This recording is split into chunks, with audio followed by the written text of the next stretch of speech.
Hello, everybody out there in YouTube land. Josh here, and I'm going to be doing a thread response that Spellerine put out there. So I figured I haven't done one in a while, and I figured this is a really good one. Um, but I will be posting a Vinyl Finds video probably later today, maybe tomorrow. So let's get started with this one. So he basically wanted us to discuss Sergeant Pepper. I have a couple of versions of it. This is one of them. This is the mono original pressing of it. My thoughts on this album actually, when I first heard it, when I first was getting into the Beatles and discovering their music, I thought it was a good record. You know, um, it didn't really strike me right away as like, oh wow, this is like the best thing since, anything they've ever done. When actually I always thought that Rubber Soul, Revolver, the White Album, and Abbey Road actually eclipsed this record. But I do kind of understand why why the record is put up on such a high pedestal. Um, as far as the hype, I think for the time and what they were doing in their body of work, yeah, it totally does. If you think about it, 3, 4 years prior to them doing this, they were doing I Want to Hold Your Hand, Twist and Shout, things like that. Um, so in that way, yeah, I mean, they really did some good stuff. This was their first 8-track recording session. They took 2 4 tracks, kind of put them together, and recorded on those. So that was kind of a new thing too, because back then all their stuff up to that point was done on 4 tracks. So that's pretty good. I don't dislike the record, but I don't like say, oh my gosh, if I had a choice of listening to a Beatles record right now, I wouldn't be putting that one on. I'd probably be putting on like the White Album or those other records that I had mentioned. Um, But as far as the time period goes, when they did that record, at the beginning of the year in '67, they did release their single Penny Lane and Strawberry Fields, which I really think, if the record company wouldn't have bothered them so much to put out a single, I really honestly think that they should have included those two on there. Um, there's also a third song that was on the Yellow Submarine soundtrack that is called Only a Northern Song, or A Northern Song, I think, which was done by George, that didn't make the record either. So, really, if you're to look at add those songs in there, along with everything else, I think you'd have that was a killer year for them as far as creativity. Put all that together, it would just it was really awesome, in my opinion. Favorite songs? I think, you know what, though, I really think, as far as favorite songs, I think I like the album as a whole. I don't really have a favorite. Um, so every song to me on here is good, and so I don't really have you know, I just have to listen to these 2 tracks or these 2 tracks. I like them all. Interesting side note on this record too is the fact that I think that.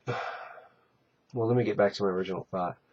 Um, See, they had stopped touring in '66, which I'm sure a lot of you guys know, and it was Paul's idea to actually come up with this other band name, this other band, these other people, and to come up with this concept. It was supposed to be a concept album, and it didn't really turn out to be that way. I think only 3 songs really stick with that concept. But anyways, their idea was to not go on tour anymore, which at that point they were so popular and so, whatever, that they were able to do whatever they wanted in the studio.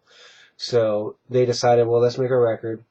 Let's not be the Beatles, because at that point, John Lennon was even really considering leaving the band after he did his movie How I Won the War, which was done in '66. So he was already on the fence of bailing out anyway, but he kept it from the others.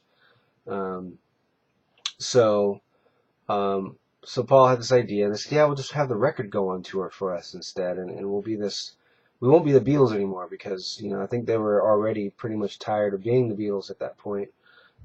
Excuse me. And so they decided to go with this concept, which um, I think it's a cool idea, if you can get away with it, especially, well, not nowadays, but back then I guess it could. So that was kind of like Paul's idea. And if you really notice, if you really look at the songs, John wasn't really a big contributor.